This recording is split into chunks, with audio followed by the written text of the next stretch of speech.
I was just going to say, where's the recording now? Thank Yeah. you.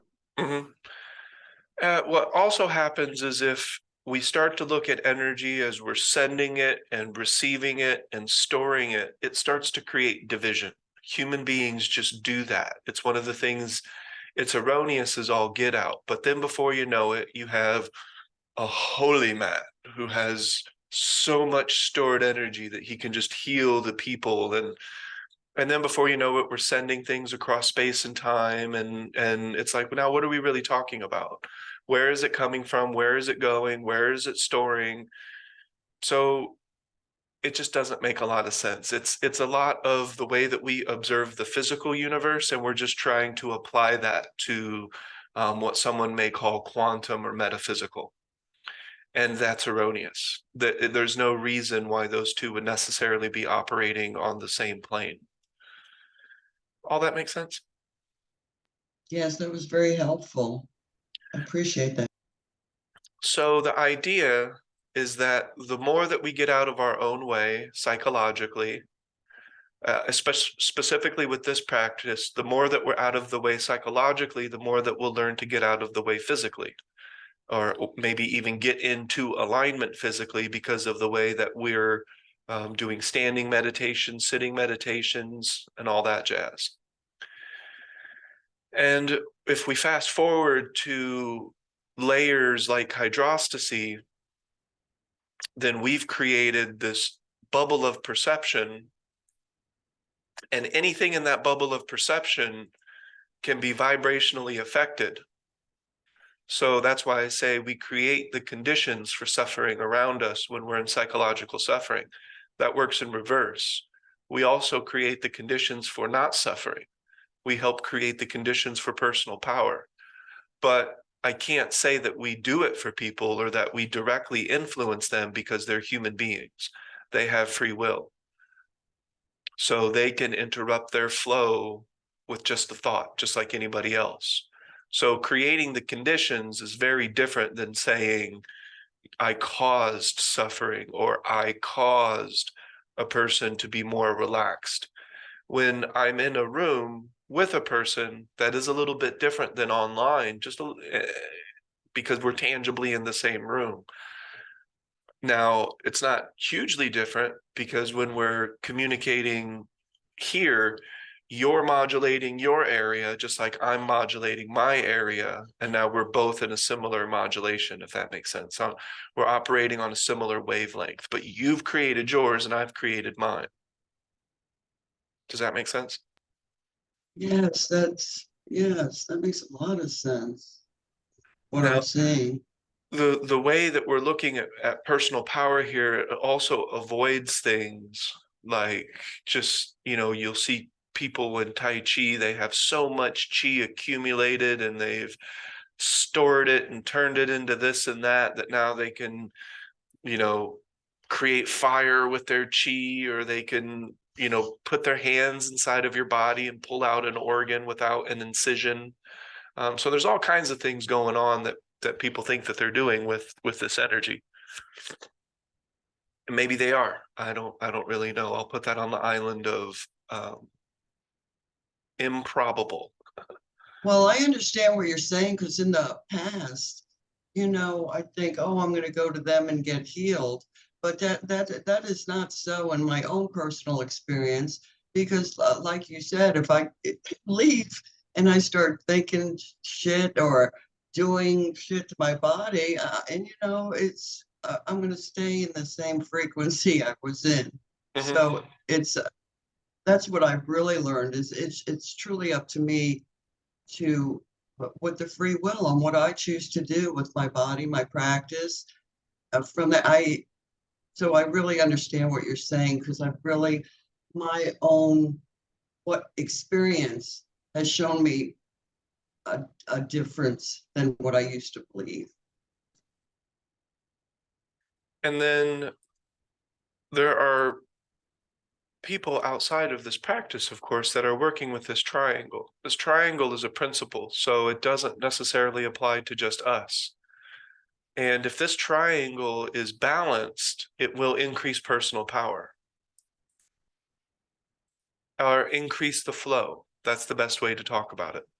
It allows it to flow more viscerally, so there is more flowing through you because you're not plugged up.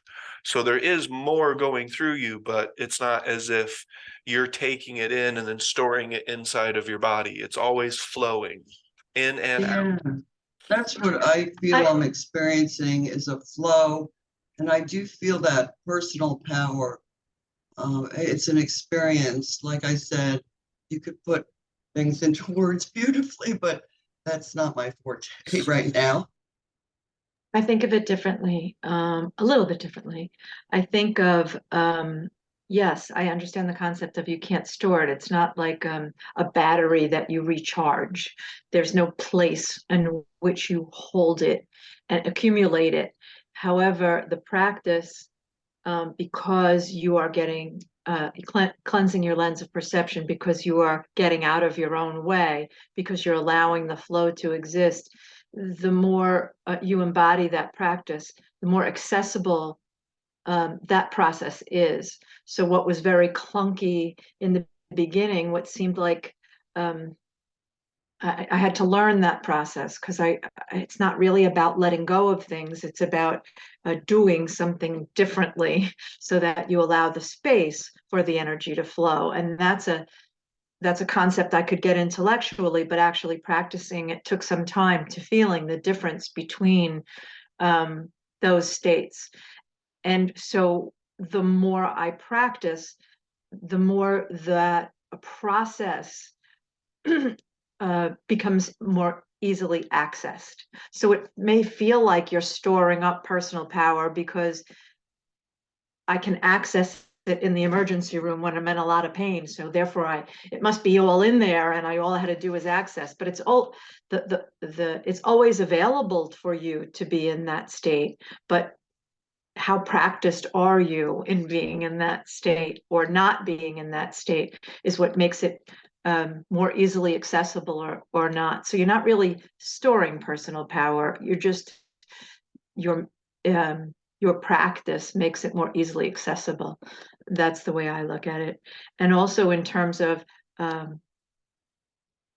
taking in energy or transmitting energy, I think there's an element that does occur, and I'm not afraid of what other people are going to interpret or what that turns into, because I can't be worried about how other people interpret it. But I do believe there's a mechanism that's like more like an antenna. I think that we can perceive things. Our bubble of perception can expand to a larger degree than I think most people realize as a result of practice. So there's also receiving and transmitting energy. We have an antenna quality and a transmission quality that is unique to each of us as a human being. So taking in energy and transmitting energy, I think occurs, but it's not in the way that it's interpreted in other practices like healing and things like that. But I do think there is an element of transmission and reception. I'm going to get some more coffee while you guys think about that. Be right back.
Okay. Fresh cup. Okay, so we are back at the bubble of perception, human being, desire, intention, and will.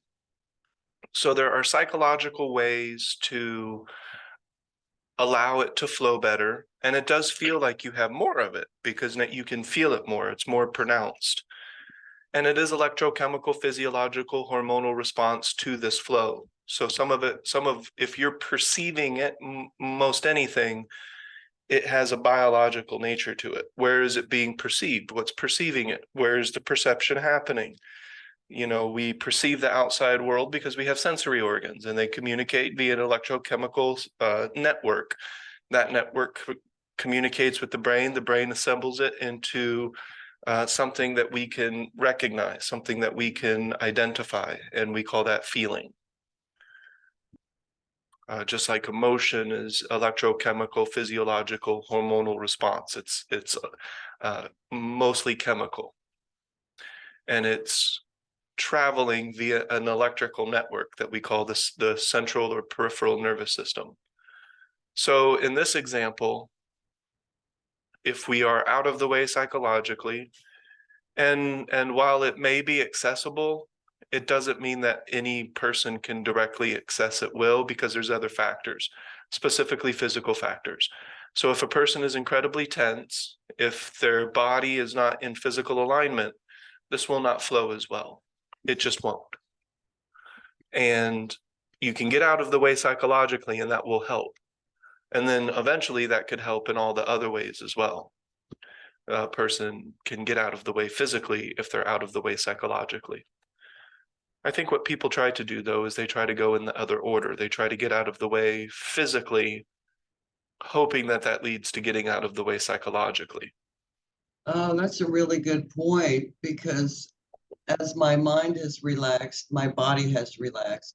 Before, I tried to force my body to relax, and it just didn't work out too well.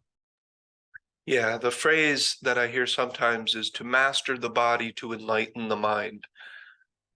And that can work sometimes. Now, what's interesting, so we have desire, intention, and will. This is another psychological factor that will increase this energy, increase the flow, increase our connection. And then, so if something is flowing through us, then yes, something is flowing through us, right? So there is a side to the human experience. I wouldn't say, though, that we're ever feeling this directly. I would say we're feeling the result of it. Just like when we're experiencing the outside world, you're never really experiencing it as it happens, because there's a delay. And are you really experiencing what you're experiencing? Isn't necessarily the touch, it's the electrical signals and the interpretation that we call perception. So it's not really a direct thing. It's actually quite indirect. There's only one thing that's directly interacting with the environment as it happens. And it's not your perception or your assemblage of perception, because that's always on a delay. Light hits your retina and then it bounces off. It's not accumulated. It doesn't store inside of your brain. And then electrical signals need to be interpreted. That interpretation is what we will call perception, recognition. To some extent, even the brain's ability to recognize, that doesn't necessarily mean above the threshold of active recognition. We're talking about something just a little bit different there. But the human mind is still able to process things below the threshold of active recognition. And processing is fundamentally something that has a time lag. So all of our processing is, and it's a very short time lag, granted, like in the human experience, it seems almost instantaneous. But when you touch something, you're not touching it at all. We know that. I mean, this is a little bit of fifth grade science for you, but when you touch something, there's a barrier between you and it. Otherwise, the molecules would mix, and they don't. We have strong and weak nuclear force that keep things oh so separate. So everything that you think you have ever touched, you never have touched. You've never touched anything in your whole life. You've never touched a damn thing. You've never really laid on the bed. You've never really stood on the floor. You've never really touched the cup. That's a bit kooky, but there is an atomic barrier between you and the object. And so you never really touch the object. You never really take in the light that you see. It reflects. Sound also needs to be interpreted. So our entire experience is on a micro delay. So it's interesting. We don't even really touch the world around us. So, but yet we take in energy somehow. So that's interesting. And I would put that just under the category of a belief. There's no reason either energetically or literally for me to think that, other than that's how things look when we look at the world around us. So it seems to add up that way. So when we go back to our personal power,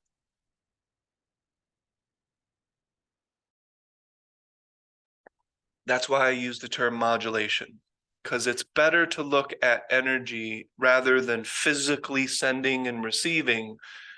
More so, the mind can modulate things vibrationally. We can modulate the room, and there's plenty of evidence for this. We have rhythmic entrainment, we have instrumentations that can kind of pick up what's going on in a room. So we are able to change the vibrational pattern, if you will, of the world around us. And that doesn't guarantee anything, really. A person could still think their own thoughts. And so I'm never directly influencing another human being. And guess what? I've never actually touched a person. Never in my entire life have our molecules actually come in contact with one another. No matter how it looks in the human experience on a molecular level, that's simply not occurring.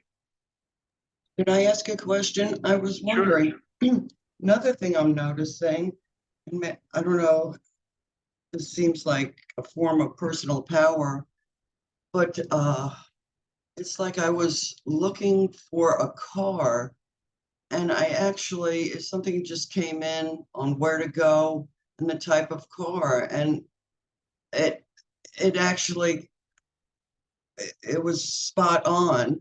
You know, I found the car, and it was what came into my mind, picture, a feeling. And then also my job is ending, and I'm looking around for jobs, and I get a certain feeling, like this is the one, go for it, apply now. And I listen, and things are just flowing in that sense. Could you help me with that? Because it's more of an experience. I'm not trying to make something happen. What's the question? The question is that part of personal power, being able to flow and just, I guess, follow what comes in, but it's not my mind thinking about it. I have a hard time expressing with words, as you can see. Is that it just feels like it's a part of personal power, energy flowing through. Well, first of all, it's important to recognize that personal power is the name of a feeling. It's not the name of a tangible thing. It's not an energy itself. So it's not like there's this 15 million different types of energy and one of them is called personal power. Personal power is the feeling that we get when we are aligned. We're talking about the act of alignment, the human being in synchronization to the world around them as it moves. That's what we mean. So alignment to what? Alignment to the world around you, the universe around you, the way the universe moves. So if we're in that alignment, everything flows more smoothly, and that energy is flowing through everything. It's just because it's that intelligence. So there's an aspect that we just can't talk about because we are it. So the closer that we get to what some people call source, or the fabric of the cosmos, which is intention, which is deliberate action, which is, if it's deliberate and there's deliberate action, that means that there's a fundamental intelligence. So when this fundamental thing that we cannot name, we cannot perceive, we cannot talk about it because we are it. You do not perceive this. There is an imperceptible element to the human experience and to any experience because we are it. There is no separation. There can be no experiencer of the experience because they're the same thing. And that's what we don't talk about. That's why the Tao that can be named is not the eternal Tao. So there's an aspect of the universe, and every tradition has this. When I was reading about indigenous cultures, there's an aspect to spirit that cannot be known. You cannot talk about it. You cannot see it. And I'll just finish this explanation. There's absolutely no way in any shape or form to experience it directly. Instead, what the indigenous person does is they experience the machinations of it, the effects of it, the things that, is the result of it that start to become more and more tangible in the human experience. So I want to make this clear. When I talk about personal power, it's not like that's some energy that we call person. That's the feeling that we get when the energy and we have attention on it. That's attention is required for it to be power. So when I say visions of power, it's because we've put our attention into the vision, and now we're aware as the vision happens as opposed to in delay. Dreams of power are dreams of power because you've added your attention to the dreamscape. A voice of power is a voice of power because you've added attention to the voice in your own mind. Personal power is because we put attention on that infinity that is flowing through us, that cannot be named, that cannot be described, that cannot be perceived and can't be experienced directly.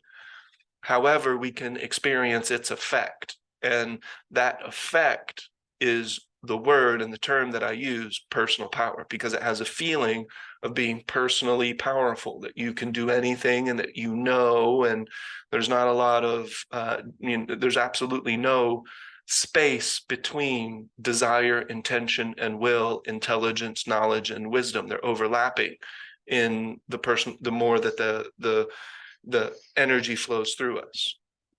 And thank you, Ernest. That fits with what I'm feeling. It's no wonder I can't explain it, but the way you just put it was spot on. Thank you. And then here's kind of the thing is the more that flows through, the more you'll be able to explain it.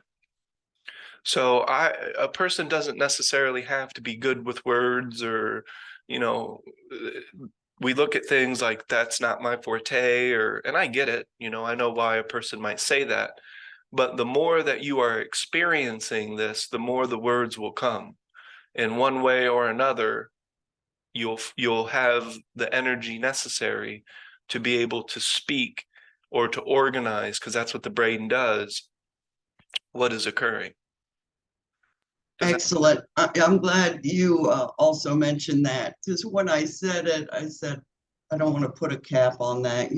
I'm in the process of learning, and that's, Mm-hmm. Yeah, the descriptions will come, the ideas will come, the artistic whatever will come, because we're in alignment to the world around us. We're moving, which allows us supreme adaptability, which means that we continue to change over time, which means that we continue to evolve. And we're really just getting back to a place that we should have always been. The human being should have always been in complete alignment to this universal flow from the very beginning. We're born that way. So if anything, that is our birthright.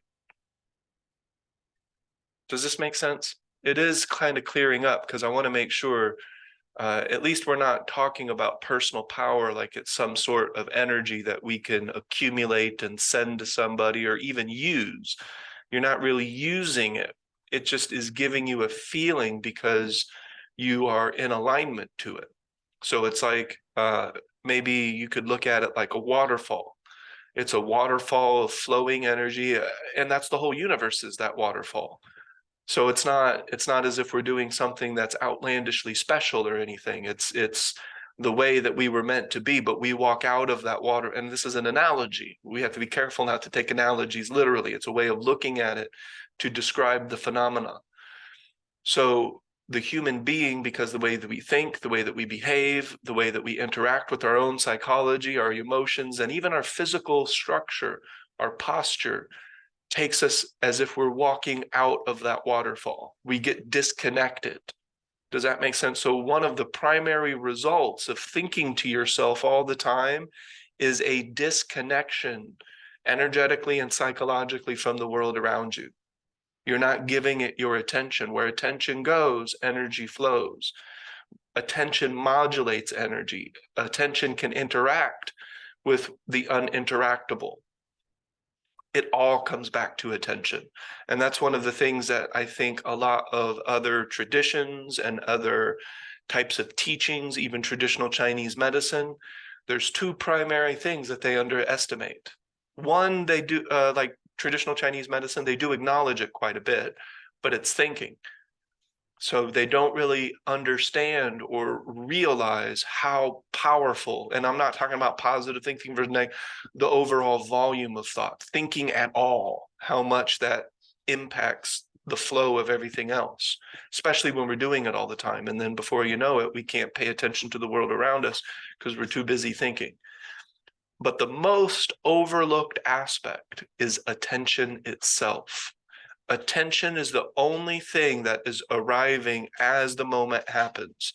When you look at something, when you put your attention somewhere, it arrives in the present moment presently. Everything else is on a delay, but attention itself interacts with the moment directly, and even on an atomic level in a way that our physical body does not interact. Does that make sense?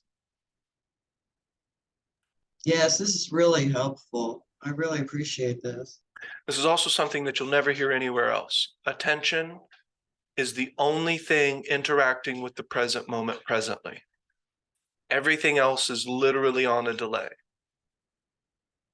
especially the perception of it. Does that make sense?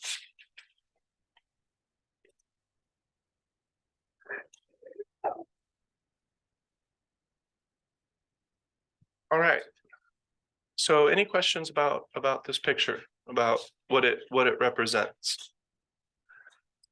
Now, if we want to affect change in the world, our actions do that, and we affect the fifth destroyer because of this bubble of perception.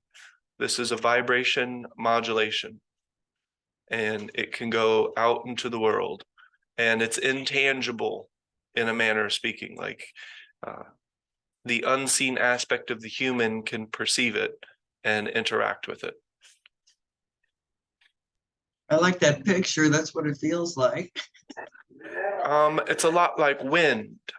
So when I'm in a room and someone blows in my ear or blows on my skin, that wind didn't enter my body. It didn't come into my body and get stored in the place that I store wind, but it did hit me. Like I do feel the vibration of it. And so that's an example of how we interact with the universe vibrationally. It's not necessarily this process of input, output. Even light, that's not input, output, that's bounce off of eyeball. And then we create the perception. All that makes sense? Now, I would say though that this feeling that we call personal power is impeccably important. It's critically important. It allows us to evolve quicker, and it allows us to accomplish more. It allows us to create more, which is the universal purpose, because everything is in the process of creation. So this allows us to simply create more and to do more. And eventually we create the hydrostasy bubble, and everything inside this bubble, its very center, is personal power. So there's different ways of looking at personal power and how it can be perceived and what we can do with it. Which is really nothing directly. Like I'm never doing anything with personal power. That's not how the energy works. but it influences me. It influences me electrochemical, physiologically, hormonally. If I'm perceiving it in my brain, that's fundamentally a chemical thing. All perception is a chemical thing happening in our brain. Plus, you could feel it running in your body, experience that. Yes. Yeah. Well, I wouldn't say you're feeling personal power necessarily running through your body. You're feeling the infinite. And in one way, we could call that, and if we use the Chinese word, there is a way to look at that as Shen. Shen inside, and this will get into a different thing later with the 8 directions of attention, but that's not for now. Outside. And I put this outside, inside, again, it's just a way of looking at it. But it's the aliveness. It's the, and that word could easily be translated as spirit, because there's one word that I use to describe spirit that I think is better than any other word. And that's intelligence. That's not knowledge. That's intelligence. Why does every atom move? Why does every atom coalesce? Why does every atom move in a geometrical pattern? Why did the first single-celled organism feel the inspiration to move in the first place? Why did it grow legs? Why did it go into the water? Why did things in the water come off into land? Why do human beings build castles? It's all intelligence. Creation, creating, creation. That's as much as I can say about the fabric of the cosmos. But I do, when I talk about the fabric of the cosmos, it's fundamentally intelligence. Our perception of that intelligence. And when I say perception, it's electrochemical, physiological, hormonal events occurring as a response to spirit or Shen or source. And we can feel the Shen. Does that make sense? Yes, this is really helpful. Really. So I look at the fabric of the cosmos, the fundamental constituent of the universe, as intelligence itself. And that intelligence creates intent, because intent means deliberate action. And I would say that everything in the universe is some form of deliberate action. Now, deliberate action does imply intelligence, but let's be careful that we don't apply human characteristics of knowledge, because knowledge requires something else, and that's not what I'm talking about. Does that make sense? It doesn't even require perception or cognition or consciousness necessarily. The way that we look at consciousness could be a slightly different thing than the fundamental intelligence. And how do I know? Because we cannot define the fundamental intelligence, because we are it. It is indefinable. It's in every cell of our body. It's in every single atom in the universe. Everything that is intelligence. And that's why it has to stop there. No further descriptions, no way to define it, no way to even feel that intelligence itself. But we feel the effects such as Shen, Qi, other energies, Jing, Jin, however you want to pronounce it. Does that make sense? Yeah, it makes sense. Everything is its own expression of intelligence. Everything is an expression of intelligence, yes. Some of it is a shared expression, such as molecules, such as physical matter. That's a shared expression. Life, the way that we view it, biological life, is a shared expression of intelligence. Spheres are a shared expression of intelligence. So we can see the expressions, and those expressions in one way or another through the human experience can be perceived. We can perceive the machinations. We can perceive the way that it interacts with us. Sometimes we call that personal power. Does that make sense? So imagining it like a waterfall, the human species in general has stepped out of that waterfall. Maybe it's still trickling on our arm or something like that, but we're not in alignment to everything else as it moves. We have Oh, gone. you didn't step out of it. You just have removed your attention from it. Well, I'm using an analogy. So Okay. for the sake of the analogy, we have stepped out of it because it's not really flowing through the person to the extent that it could. But yeah, I mean, ultimately that's a flawed analogy because we can't step out of it, right? But because of the direction of our attention, we are no longer aligned to it. We're not moving with it. And so the object of the experience is to, from birth to death, to continue to move with the way the universe moves and continue to adapt. That's how evolution happens. Does that make sense? Michael, did you have a question? I saw your mic went hot a couple times. I could just be seeing stuff. Not yet.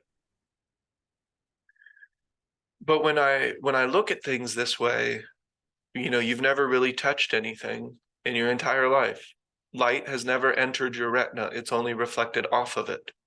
Sound only gets reverberated off of a drum.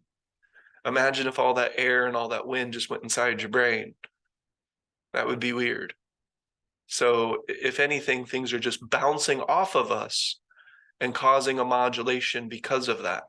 And that's one of the primary reasons I can't look at energy as coming into me. But I can look at it as bouncing off of me and affecting me and then potentially modulating my vibration. But with attention, I can make sure that my vibration is mine, or I can make sure that the way that I'm feeling isn't necessarily a result of the room, especially if you're above this threshold of active recognition. If you're below the threshold of active recognition, you're going to constantly be pushed and pulled and modulated by the world around you.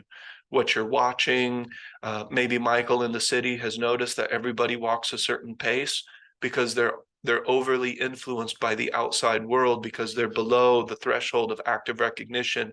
And then before you know it, you have the city pace where everybody's walking so fast for absolutely no reason whatsoever. Maybe somebody's running late, but everybody's not running late.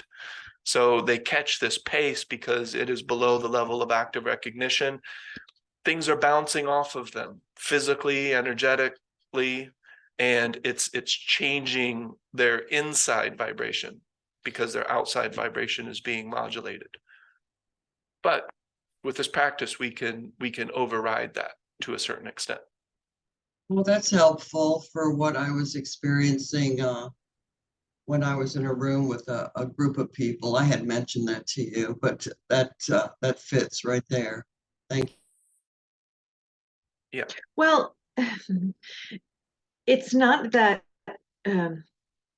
if we are not in alignment and accessing, you know, we're not feeling the personal power because we can't access it because there's a bunch of other things in the way, because we're operating below the threshold of recognition, and because we become less adaptable. But because everything is it, because everything is an expression of that intelligence, whether or not we exist above the level of recognition or below the threshold of recognition, there is an effect. The effect, because we're still it. But when we are not in alignment, the effects are usually not desired. They are not elegant, they're clunky, they're fraught with resistance, with struggle. When we are operating above the threshold of recognition, we have more access to elegant navigation. It was something Karen just asked. Why? Can you explain why when I am practicing and I feel in alignment, I find this thing and this thing comes to me? And it's because your perception, your sight, your choices, your your responses to your environment are far more adaptable, and you're moving more fluidly, and you're interacting with your environment more elegantly. That environment always still exists. Everything in the environment has its own is an expression of intelligence to one degree or another. The only thing you can control is your degree of operating above the threshold of recognition. And the more you do so, the smoother, then that's how that image that you just drew becomes what it is. And that's why it's a good representation of what Karen was explaining she feels like when she's in alignment. Or how, whatever example you were talking about of being a room full of people, how you navigated that differently than you may have before you practiced. And what you focus on grows is what comes to mind too. If I'm focusing outward on others. Right, where you place your attention. Yeah, and the only thing you can control is your expression of the infinite. You can't really control anyone else's, although when you do that, it does influence others, because even if it may influence others, they have free will, but even if they are operating below the level, below the threshold of recognition, I'll get it someday, Ernest, I'll say it more elegantly. You operating above the threshold of recognition may inspire them or shows them that, gee, that's a preferred way to operate, and they can deliberately modulate to your what you are doing. Your state of being is easier accessed by them. That's why one can feel more relaxed in a room with people who are relaxed, and one can feel more tense in a room where people are tense. Even if, if they're operating below the threshold of recognition, they're more influenced by the other people around them. So you can be the influencing factor by being in alignment, but you're not really you're not imposing your energy on anybody else. You're just existing in a bubble of perception that is operating above the level of recognition, and that makes it more accessible for another person. It can make it more accessible because you're demonstrating it.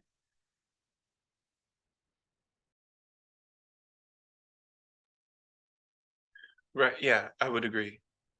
And then also I can physically, in a manner of speaking, change the vibration, the frequency, the way that energy moves around me.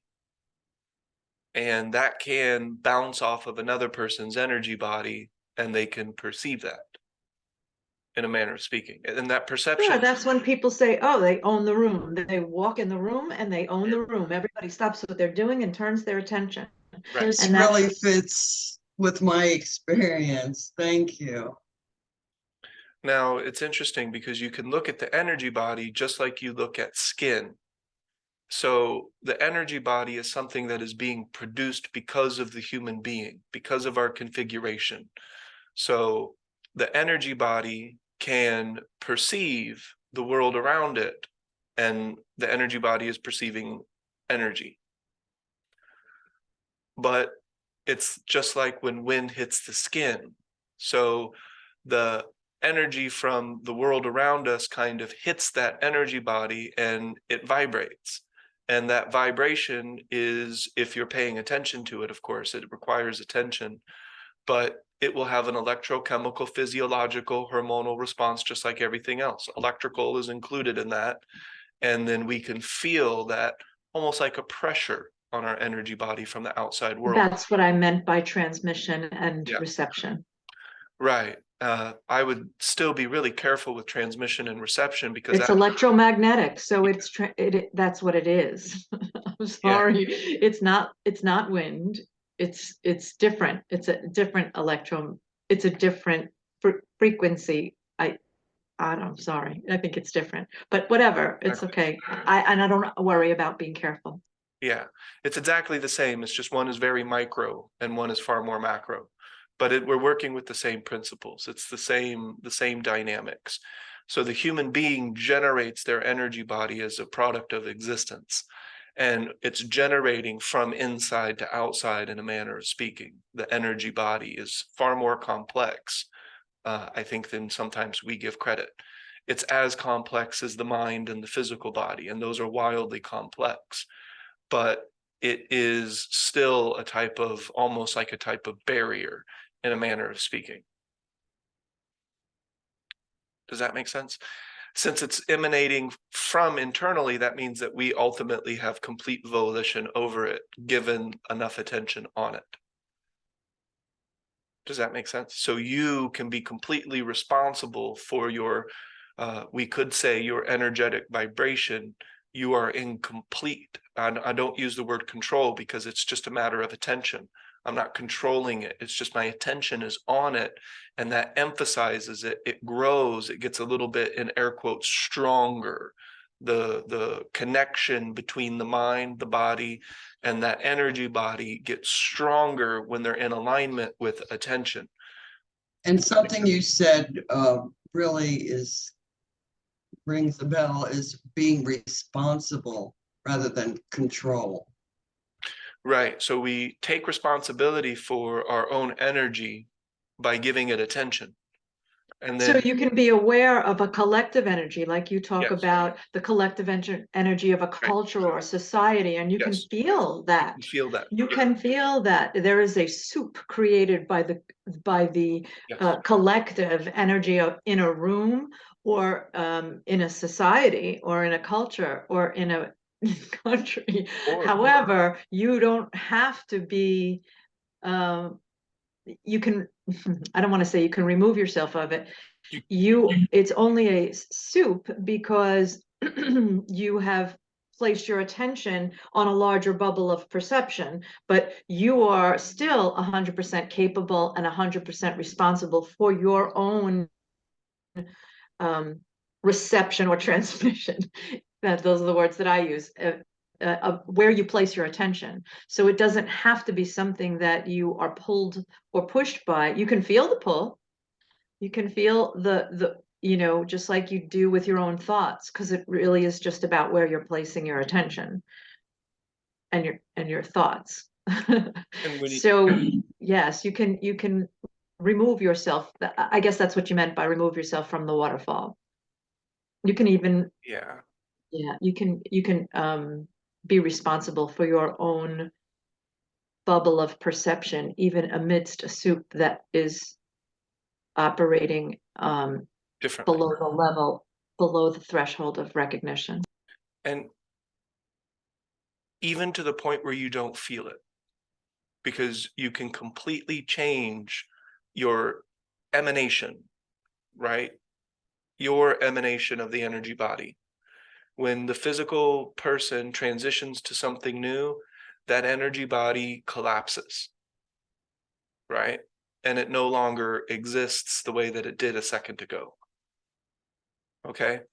So given that fact, we've done that. We can do that. You can experience that yourself. It does require practice and an impeccable amount of attention on the physical body and on the mind, the psychological body.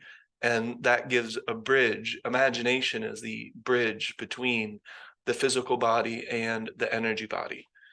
It always has been throughout culture, separated by space and time. That's why we have an imagination. Very likely that was the bridge from the very beginning. The more that we would imagine things, the more that they would come to what we would view as a physical fruition. So, but with that being said, because the human being can completely modulate their own energy body, that's also how we know that there is no direct influence from the world around us. Not directly, it's not shifting it, it's not changing it. It is modulating it. So, I mean, that's a form of change, but it's not, there's not like direct one-to-one action occurring. Nobody is doing anything to you outside of that physical touch. Does that make sense? Yes, so that becomes Yes. part of the ebb and flow of you can feel them, and you can go with your own. You don't have to be, you may be influenced by it because you can feel it, because it's just like the pull of gravity or the pull of the ocean, the tides changing. I mean, or the pull of the planets changing. It doesn't mean anything absolute and predictive, but it's just part of the ebb and flow. You are still in control. You are still responsible and capable of the direction of your attention. Yes. Yes, this is really helpful. I can't stress that enough. I do I'm appreciate gonna it. get one more cup of coffee because Shayna is taking the dogs out. So BRB.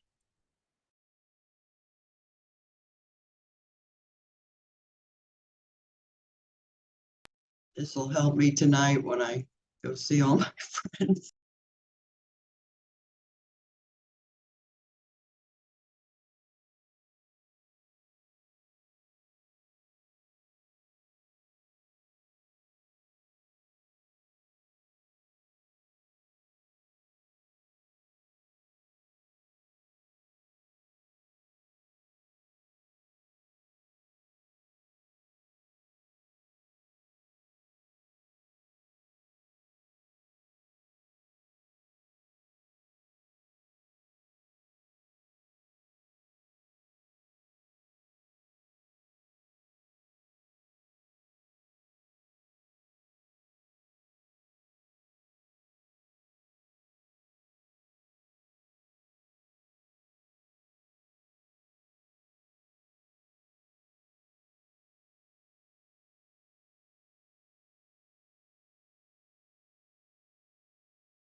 A lot of times things are used interchangeably to the point where we have no idea what we're talking about.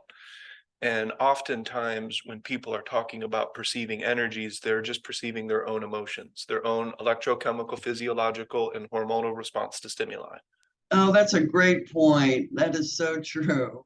It's not energy, I mean, it is because it's all energy. But again, what are we talking about? Why are we talking about it that way? So this, especially the Qigong. The Qigong is definitely going to focus on this, but we start with balancing and focusing our psychology by the redirection technique and coming back to the present moment, giving the moment the energy of attention that it deserves and that it needs, that we need. We need it just as much. And then eventually, when we get into warrior training, we do start to focus a little bit more on formal practices that will help align the body to the psychology. Does that make sense? When the body and the psychology begin to align, then that energy aspect will also start to align naturally and on its own. And then we give attention to that energy aspect. That's what I call the gates of seeing. The more that we're getting to that energy aspect to where we are interacting with energy directly, but the perception is still the perception of it, just like all other perception, electrochemical, physiological, hormonal things happening in our brain to perceive what we're interacting with. Does that make sense?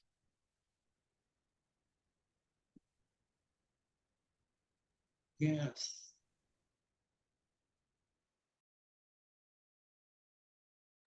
And then, so that's the ultimate goal of this practice, is to get to the point where we are interacting, the energy body is interacting with the energy world. This is very vague ways of talking about things. So, and it's important to keep it vague too, because the more that we try to dice it up, the more erroneous we're going to get. Because the only thing that we can do is we can try to take the infinite and mold it into a way that we're used to experiencing the world. And then before you know it, I'm sending Michael energy, sending him good vibes, or whatever. Or I'm trying to heal him from a distance, I think is also wildly erroneous. Michael cannot heal me from a distance, but he may be able to talk to me in a certain way, to interact energetically with my energy body in a certain way that my body, my mind, my spirit does the healing. Nobody has ever healed another person.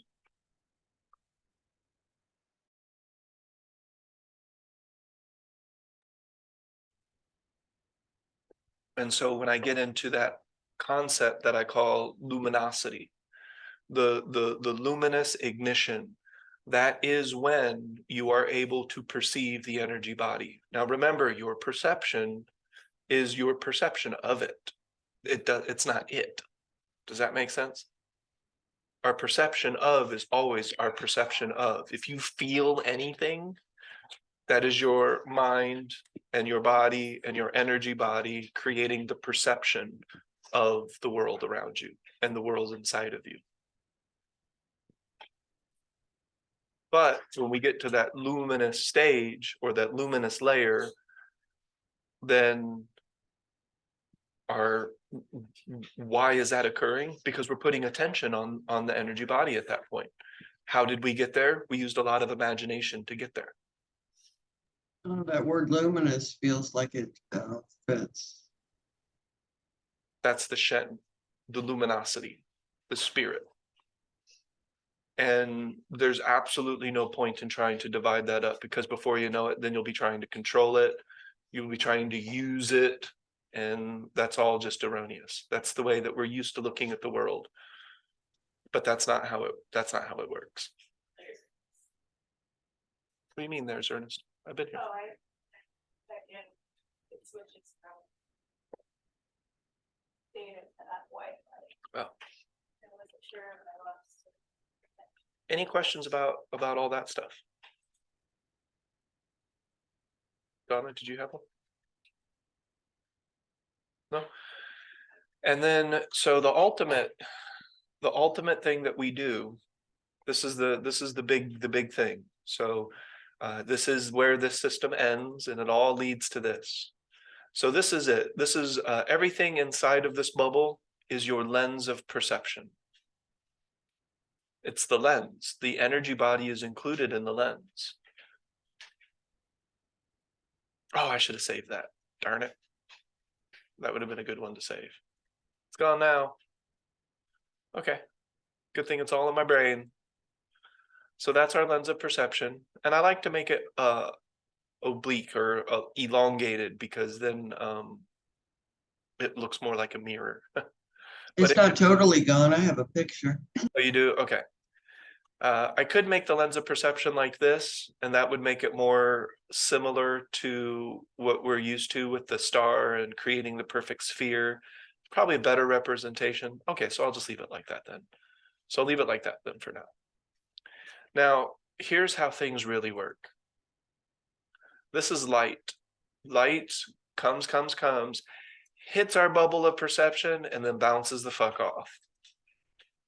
Here comes wind.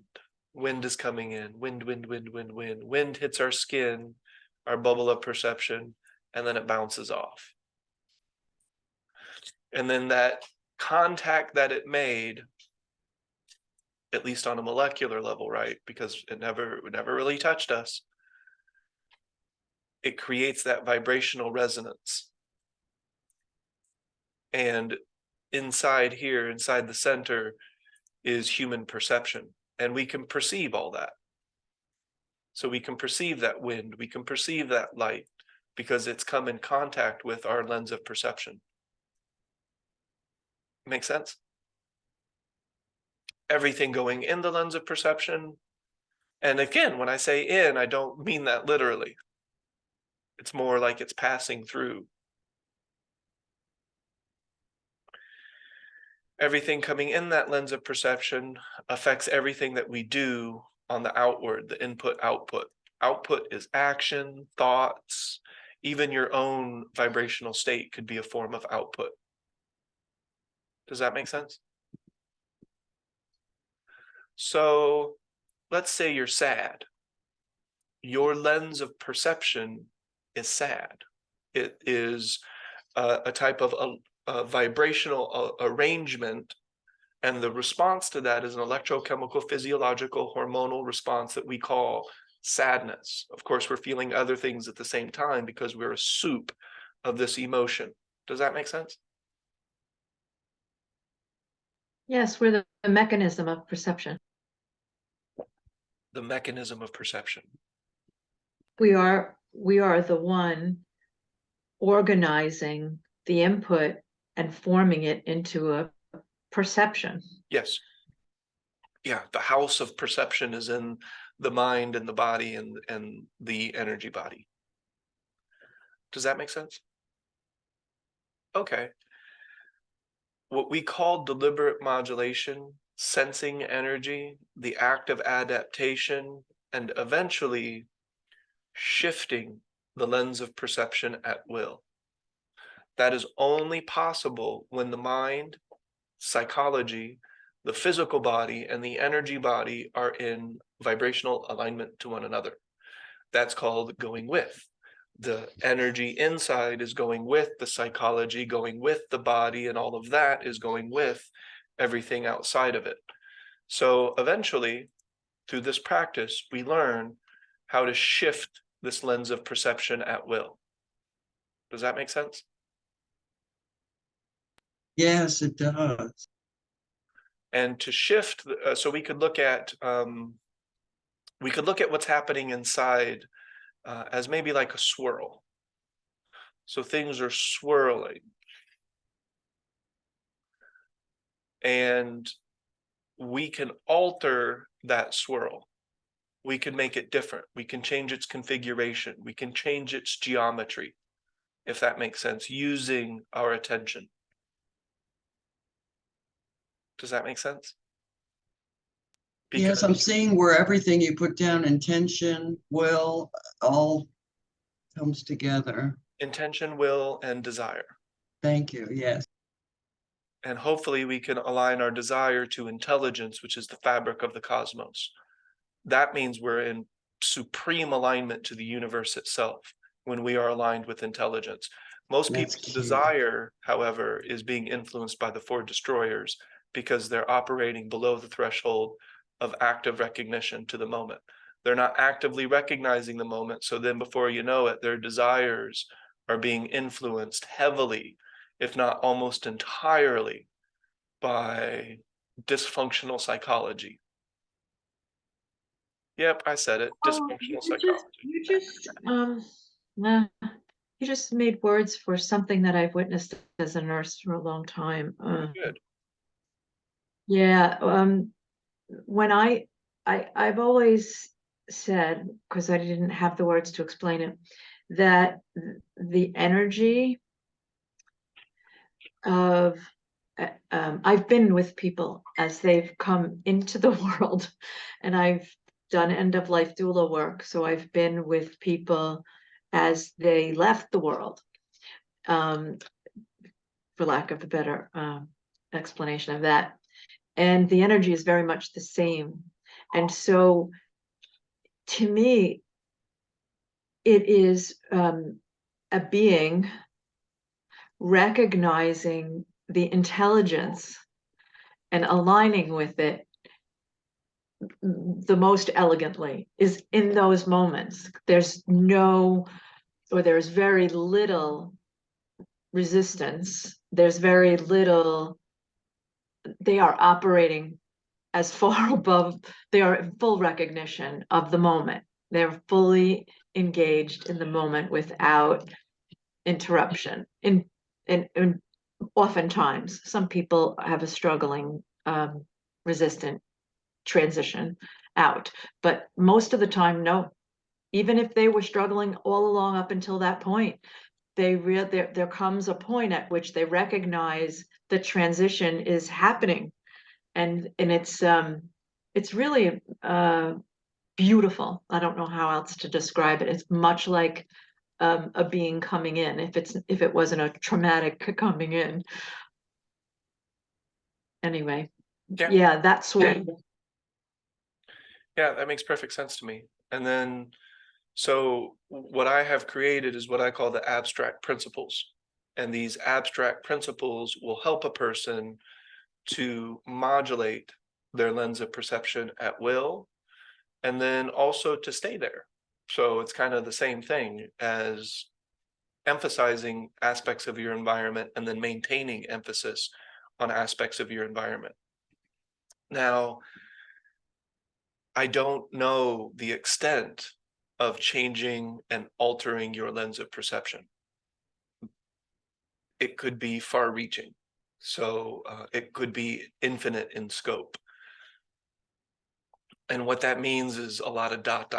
So I don't have a lot of information for you, but what I can say from my time of modulating instantly is it is one of the most elegant ways to exist and to collaborate with the world around you, not just on a physical level, but the energy body is you could say it's the organ of perception for the energy in the universe. The energy in the universe interacts with the energy body, and then the mind and the electrochemical, physiological, hormonal responses all still occur that we call perception, the assemblage of perception.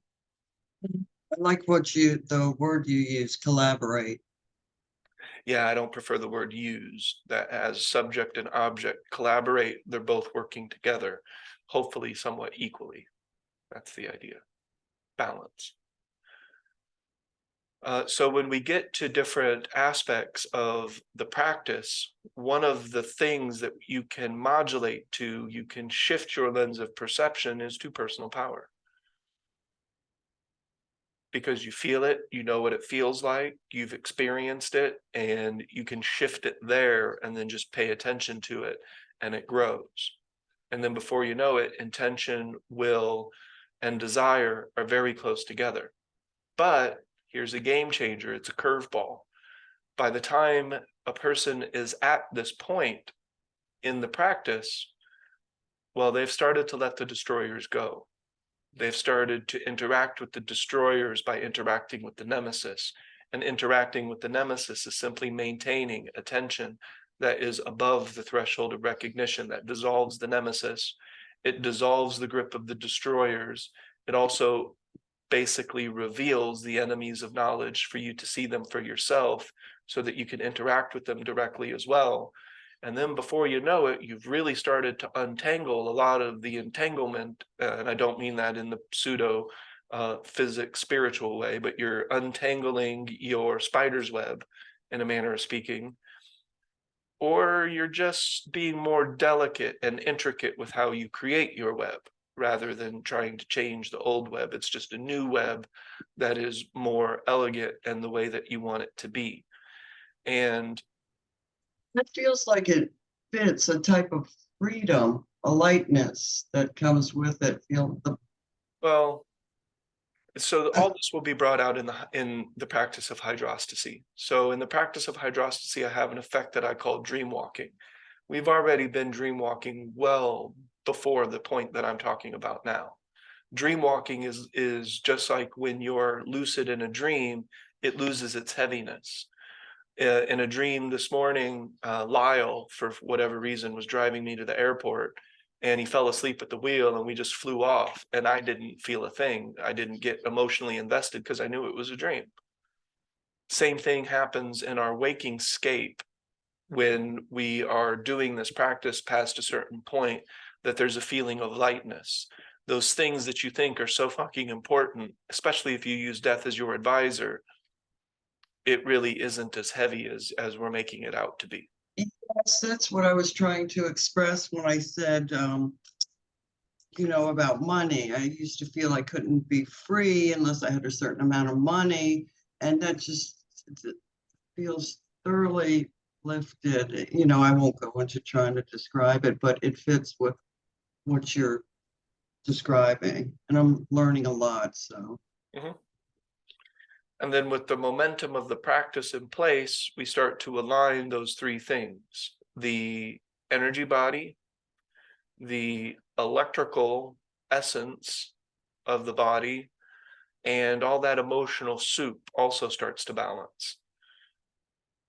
And I use Chinese words for that because there's not a lot of good English words. English words need sentences rather than just single words, which, I mean, it is what it is. I don't mind using sentences, but sometimes single words are nice, but also those words have different meanings, sometimes depending on how they're being used, because it is from a different language. So it all gets a bit dicey to a certain extent. But we also balance these three things, which is the physical body, the psychological body, and the energy body, all come into alignment.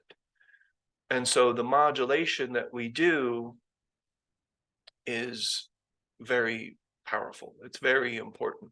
The personal power modulating to that feeling of freedom. There's all kinds of things that we can potentially modulate to, and that will be directly proportional to our character. But the screwball or the game changer is, because you have loosened the grip of the destroyers and the nemesis and the enemies of knowledge, your desires will change.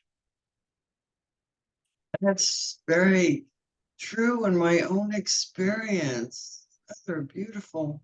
And it will become even more true. So if Oh, we've wow. had brushes with this, that's one thing.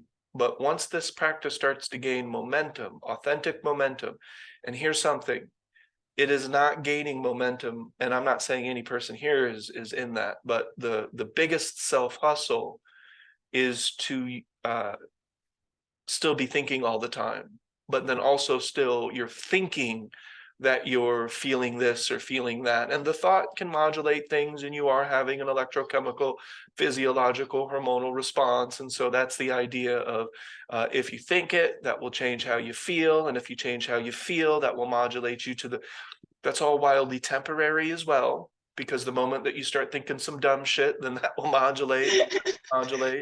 So it's a technique, and that technique has been given in the law of attraction and things like that, and it's valid. I mean, it is a perfectly acceptable way to start, assuming that you're embodying it and doing it all the time. Otherwise, you're just going to keep going back and forth. It's like, in this moment, I'm feeling that I can have financial freedom, and then I have the electrochemical, physiological, hormonal response of what it's like to have financial freedom, and then that should help spur action that leads me towards this financial freedom. And that's the whole law of attraction dynamic. Now, if you keep that up, it's gonna work for you, at least in that one regard, right? Except that what The you main come to point is learn, your thinking. Oh, hold on. except that what you come to learn is that the freedom, the feeling of freedom is attainable without the financial aspect in If they either way.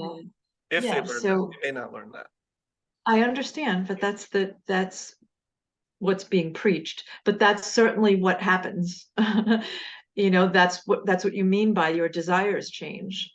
Ah, Well, the point you made too is true. Like, I've noticed even with myself, if I start thinking about something like, oh, this is, what comes to me is stop thinking, get present, back in the moment, and awareness, unless you're using your thinking, to do things. mhm. Okay, yep, see you, Donna.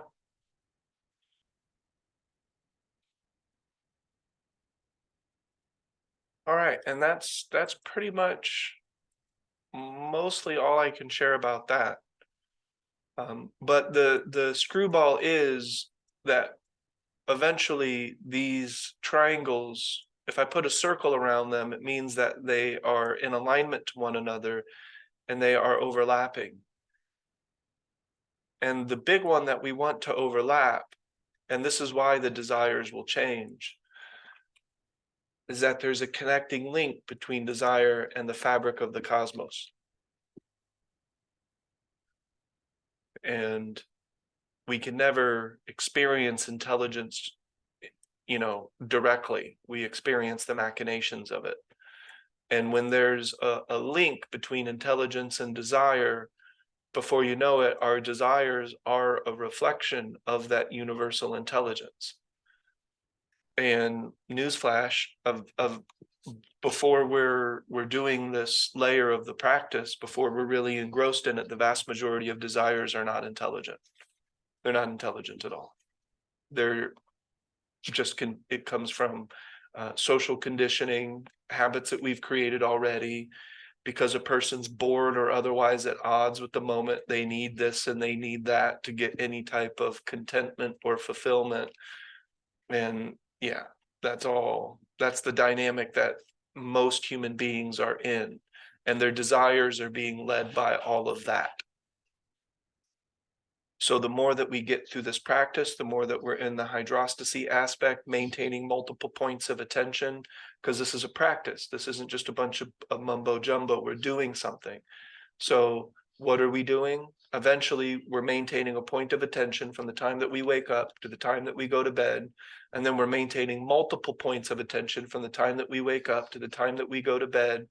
And that creates a lot of space in the overall amount of thought, which allows everything to flow more freely. That's a prerequisite. We have to get out of the way psychologically and physically for that energy body to really flow the way that we want it to, in alignment to everything else. Does that make sense? Yes, that was very complete for today. Thank you. Any questions? Mike, I saw your mic kind of went in and out there a couple times. I know Lisa's working.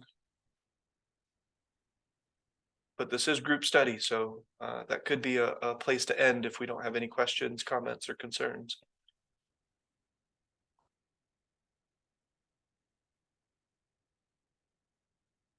Nothing else?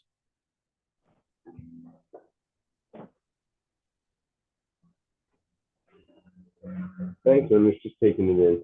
Thank you. For sure.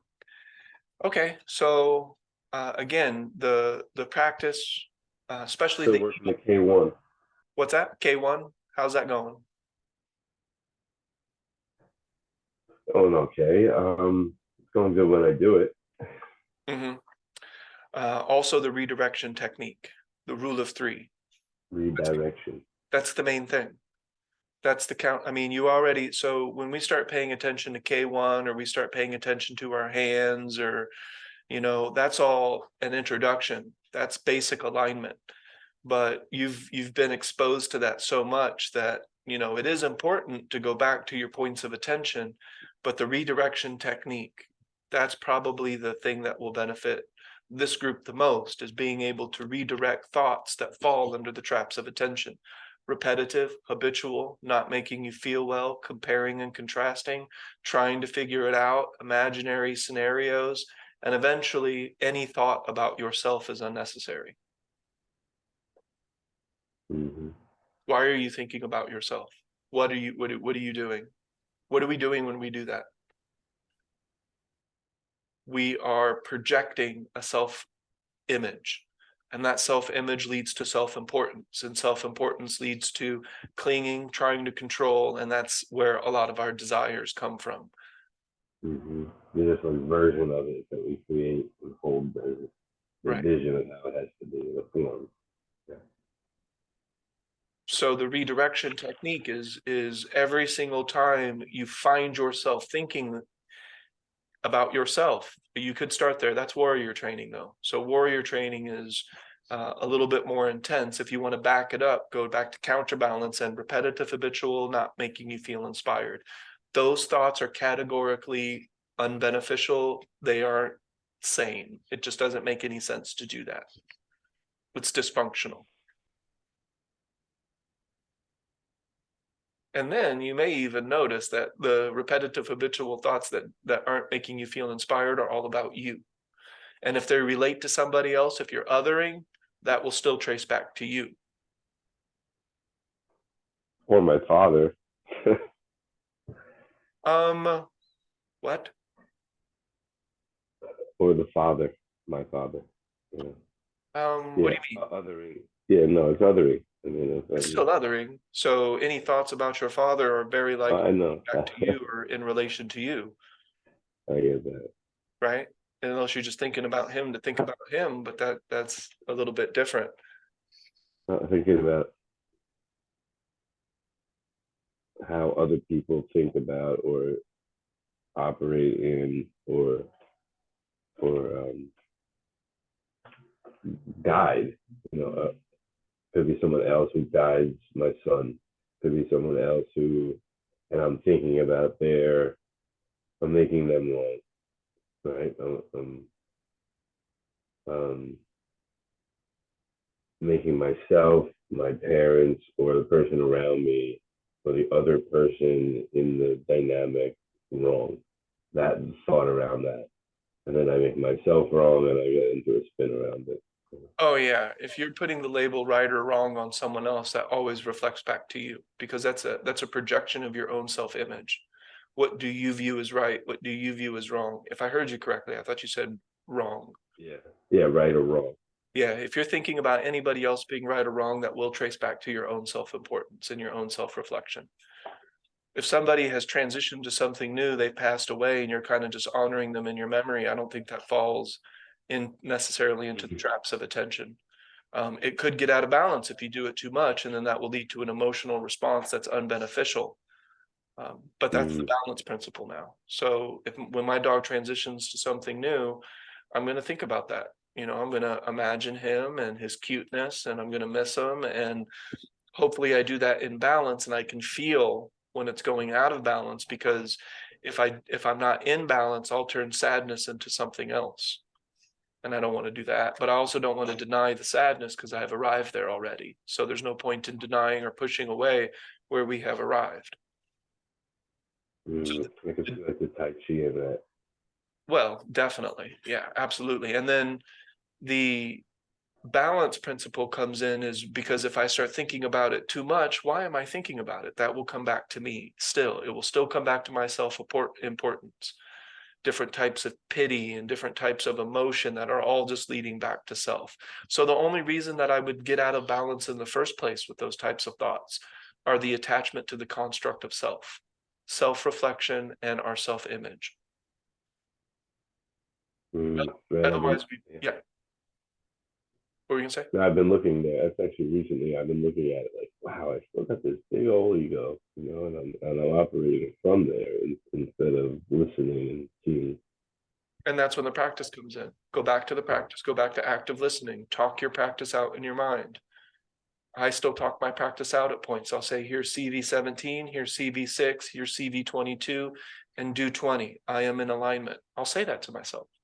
I'll talk out my practice, because that's a form of productive self-talk. So it's not trying to not think in the beginning. It's using your thinking to reinforce your practice. Recognizing that you're coming from the ego is cool, and that's beneficial. That's a little bit of self-awareness. But then what? But then what do we do? Do we just turn it off? Do we just shit? No. We go back to the practice, and the practice will help you to come from a place that's not just from your, and when we say ego, that's the attachment to the construct of self. Self-importance. There's a lot of self-importance there. So instead of redirecting, You redirect back to the practice. Yep. Talking out your practice is redirection. Because you were thinking dumb shit a second ago, but now you're redirecting back to the moment, back to your practice, using your internal self-talk, right? that's one of your T-shirts. You were thinking dumb shit a second ago. That's a great T-shirt for you. We could say unbeneficial shit, like repetitive, habitual, not making you feel well, comparing, contrasting, trying to figure it out, thinking about self, thinking about other, thinking about imaginary scenarios, thinking about psychological time. None of that is absolutely necessary. Can I ask a question into a specific area here? Mhm. So I'll break it down. It's not all rainbows out there for me right now, but it's been an interesting time. And I know that's an overlay, but it's there. We got a diagnosis of type 1 diabetes last night for Matthew. He wound up in the hospital like the night before last. And now he's out. He got out in the day. They're going to treat him. They're going to give him a machine, and now he's got to pump insulin and do the whole diabetes thing.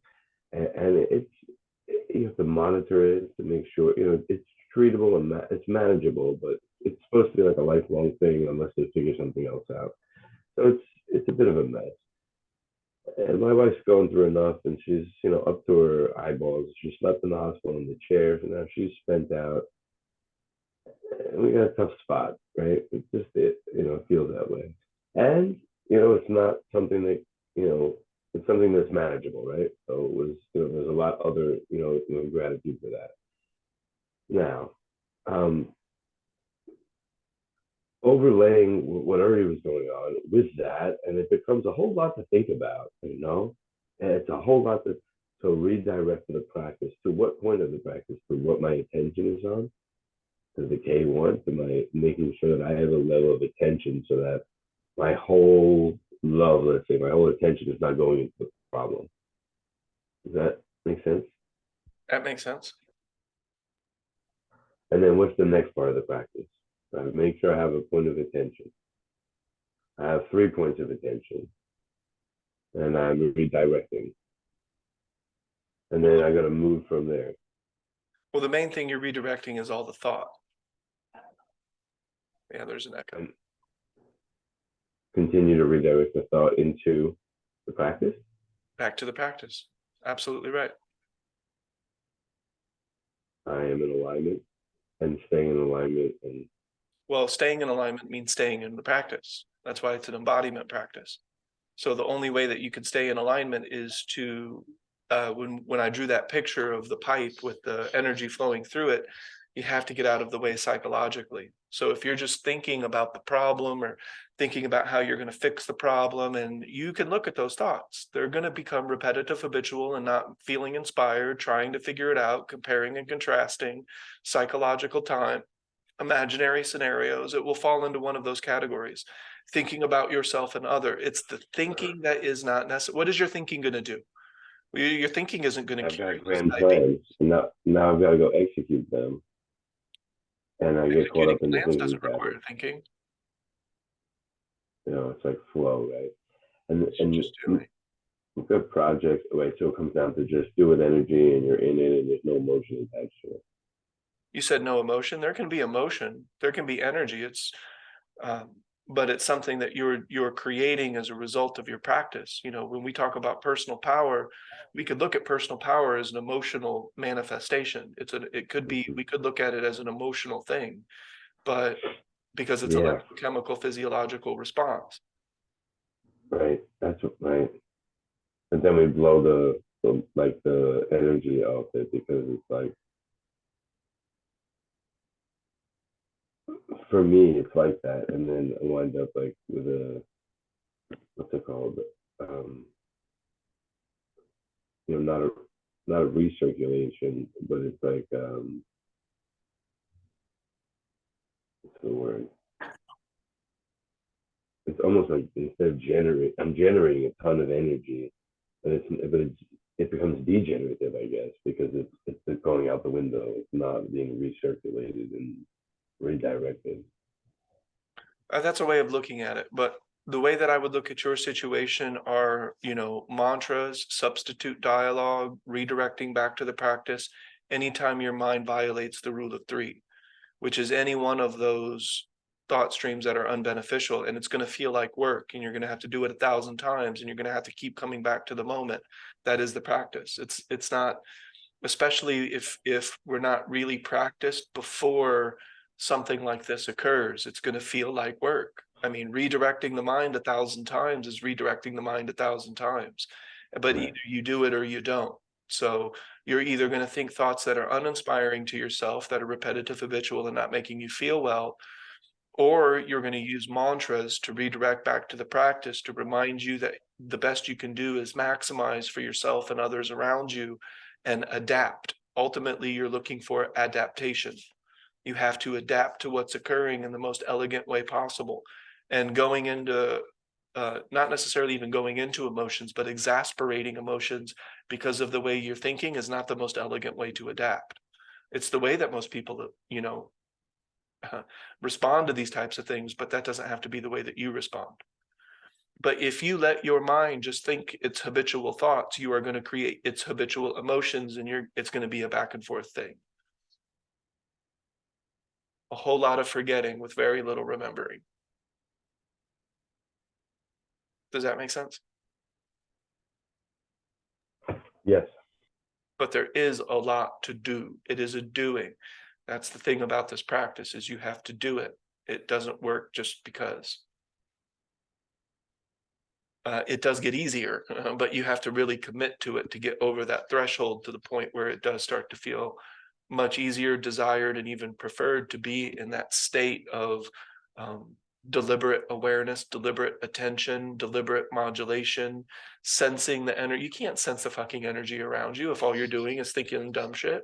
You're paying attention to the dumb shit you're thinking.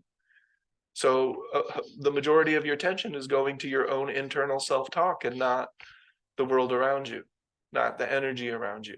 So it's a handicap. That's for sure.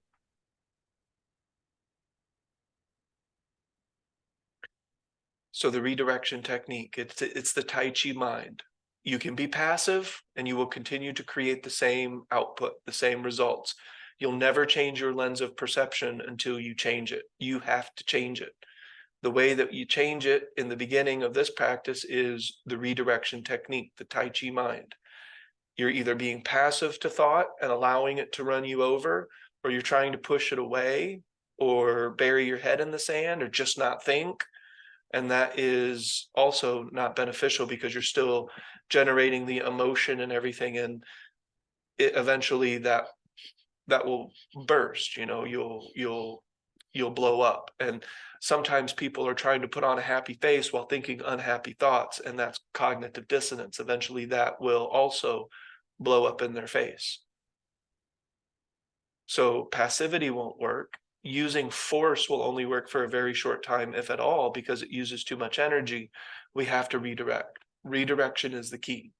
It's one of the most unique aspects of this practice, Michael, and it's what makes it work. Without the redirection technique, you will never maintain. Never. It's impossible. How can you maintain if you don't keep going back to it? How do you go back to it if you don't redirect back to it?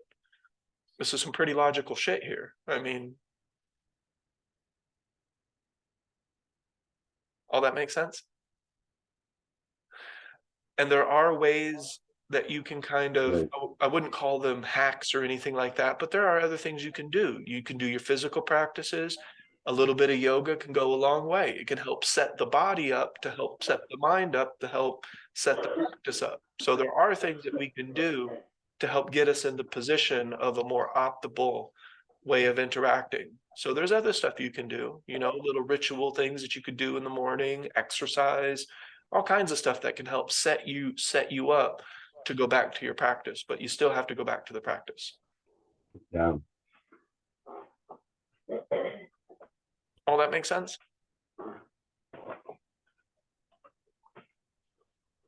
All right, cool. I'll go ahead and post this recording up to YouTube if you guys have been rewatching them. Yes. Yes. Sorry, I had the cat there jump. Oh, Oh, it makes sense. Thank you, Ernie. Appreciate Cool. that. Redirecting today is my word of the day. yes. I do have time on Sunday if anybody wanted to do Qigong, Qigong, that type of thing. There's still a little bit of time for you to book on Sundays. That's through Shenshen, so just let me know. Or you can go to Shenshen's website, book online. We can do movement. We can talk a little bit about the Qigong practice to a certain extent, just kind of whatever you're looking for. So if you are looking for specific things to do, that is the Qigong practice, and I can start to give you some of those things to do with your mind specifically. Redirection comes into play with all of that. So, but otherwise, we will have another little movement thing on Sunday. I'm not going to keep doing those, but I'll do a few of them to give some folks just a few things that they can do on their own. I might do it just 1 or 2 more weeks, and then that's it. If you want Qigong, you have to sign up for it. Yes. I was just gonna say thank you, and I look forward to seeing you for both sessions on Sunday. Okay. Appreciate today. Yep, you're welcome. And I'll see you on Sunday, and I'll see you again on Tuesday for the 20 essential topics, and then we're back on Thursday, like today, for a group study. Have a great day, All right. everyone. Yep. See you guys. Shout out to Karen, Lisa, Thank you. Shayna, Yep, you're welcome. Donna. Have a good one.